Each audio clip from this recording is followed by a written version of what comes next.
Okay, so I would like to do um, a first video. Um, this is something I want to do on the regular as I have transitioned from my life in Louisville, Kentucky, and moving to Columbia, South Carolina for personal reasons, for personal growth, to get away from some toxic family members and toxic relationships and just the toxicity that I feel is rampant in my hometown. Um, in doing so, I have been forced with facing myself. And up until recently, my youngest son just turned 20. So, up until recently, and mind you, my oldest child, my daughter, my only daughter, is about to be 30. So, for the past 30 years, I'm only 44. So, since I was 14, I've been a mom. Before that, I helped raise my younger brother, and that was when I was 8, starting when I was 8. So all of my life, pretty much, I have cared for other people. I've never really had the opportunity to really think about my future and my life and what my plans are. Even when I was with my children's father, I kind of adapted to what his dreams and goals were and made mine kind of coincide with what he wanted. He wanted to be a barber, because he was really great at cutting hair. And if anybody, know Troy Wade, he can cut some hair, which is where our daughter gets it. Um, but I went to cosmetology school. I hated it.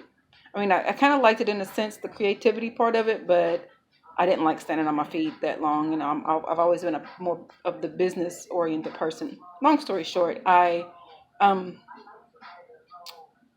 adapted into what he wanted. I my kids have goals and dreams enough, and I've always been their number one cheerleader, their number one promoter, their number one everything, handling stuff for them. And so all of this time I've never really worked on what I want to do. I love to write. I've always loved um, like language arts was my thing in school, and writing poetry and writing stories and things of that nature. But I never really, I'm going to write this book. I've been trying to write this book forever, ever. And it was going to be in regards to my childhood and all the trauma that I had to, that I endured, that I survived. And it's a lot of stuff, and it was hard to do. Um, and there's still parts of it that are kind of hard, but before it was going to come more of a place from my anger and hurt from those things towards the people that either allowed them to happen or directly caused these problems and heartache and physical pain and abuse and things of that nature. So every time I would try to write, I would get emotional. I would cry. I would not be able to get through it. I couldn't do it. It was just something I needed to deal with. So I feel like I needed to deal with those things first. And having, talked to a therapist for some years, and, I'm a reader. Every self-help book that I can get my little hands on, I would read. But you can read and talk to people till you're blue in the face. But if you're not executing the advice you've given, you're that you've gotten from either the books or the people or whatever, what have you, then nothing is going to change. Nothing's going to happen. So this is my journey of reflecting into my own life and realizing that this is my time. Like, this is, who am I to not be great myself?